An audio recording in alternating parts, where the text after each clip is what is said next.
जनतेचा। बोला छत्रपती शिवाजी महाराज की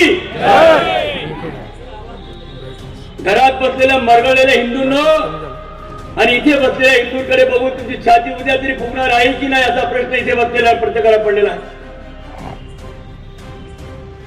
या बागलाण तालुक्यामध्ये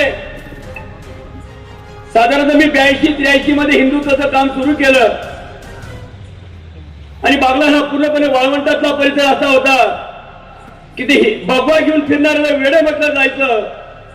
पण मी त्यांना सांगायचो की तुमचा बाप एक दिवस तुम्हाला सांगेल की हातात भगवा घे आणि रस्त्यावर जा, तो दिवस दूर राहिलेला नाही। आणि म्हणून माझी बांधवांना विनंती आहे, लव जिहाद, लँड जिहाद आणि कधीतरी हा भारत देश जिहाद केला जाईल आणि तुम्ही मात्र त्यावेळेला मस्जिदीमध्ये गेल्याशिवाय राहणार नाही। येणारी पिढीची वाईट दिवस काढणार आहे। कदाचित आम्ही भाग्यवान आहोत, आम्हाला 40 वर्षापूर्वी हे वाटत होतं, माझ्याबरोबर असंख्य कार्यकर्त्यांना वाटत होतं की हिंदूंवर मोठा अत्याचार होणार आहे, हिंदूंचं संघटन झालं नाही, हिंदू जर एकत्र आला नाही तर येणारा काळ खूप वाईट आहे। माझी आई, माझी बहीण, माझा भाऊ, माझा काका ज्या छत्रपतींच्या शिवरायांच्या आशीर्वादाने तुम्ही आतापर्यंत चालत आलोत तो काळ उद्या तुम्हाला बघायला मिळणार की नाही। का लढले ही लोक, काय करत होती शिवरायांना, काय करत होती संभाजी महाराजांना, अरे किती छळ केला संभाजी महाराजांचा। तुम्ही आम्ही आजही वर्तमानपत्रामध्ये, टीव्ही मध्ये, चॅनल मध्ये सर्वत्र बघतो। एक दिवस लक्षात ठेवा, एकटे संभाजी त्यावेळेला मेले, एकट्या संभाजी महाराजांना छळ झाला, एकट्या संभाजी महाराजांना 40 दिवस खुपसण्यात आलं। पण तो काळ एक दिवस तुमच्या प्रत्येकाच्या नशिबात आल्याशिवाय राहणार नाही। इतके जर कर्मकरंज तुम्ही राहत असाल तर 40,000 लोकसंख्येचं सडाणा शहर, पूर्ण तालुक्याची एवढी मोठी ताकद,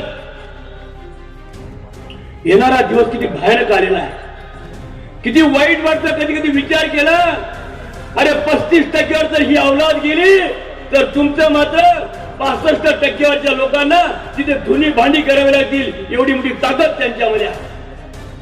कारण तुमच्यामध्ये एक विष आहे, आपल्यामध्ये एक विष निर्माण केला गेलेला आहे।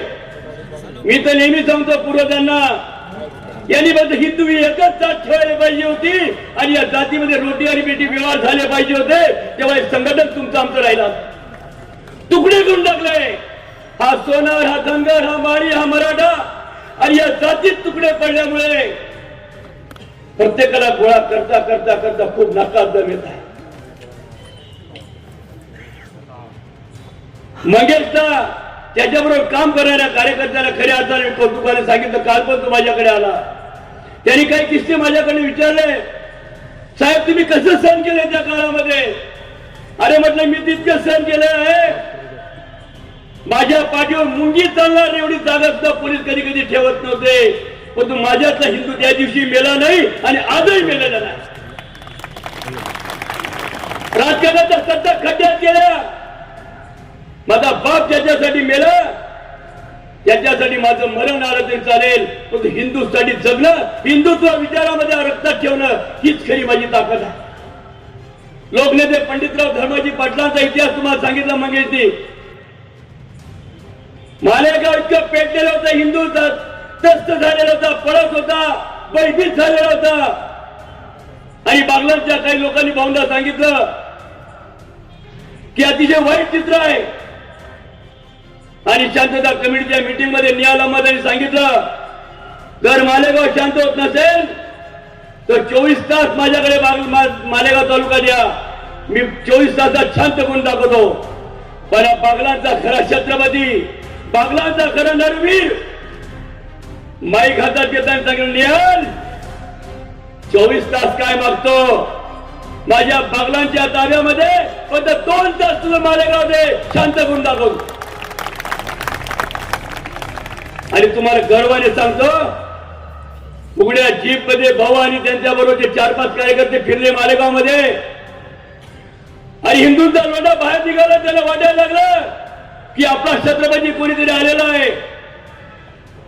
दुसऱ्या तासाला मालेगावची दंगल थांबली आणि त्यानंतर जेव्हा जेव्हा त्यांनी तिथे दंगल करण्याचा प्रयत्न केला तेव्हा तेव्हा बागलांच्या हिंदूने इथे कंबळ मोडण्याचं काम केलं. इथे कंबळ मोडणं बंद झालं आणि मालेगाव दंगल पेटणं बंद झालं. ही बागलांची खरी ताकद आहे.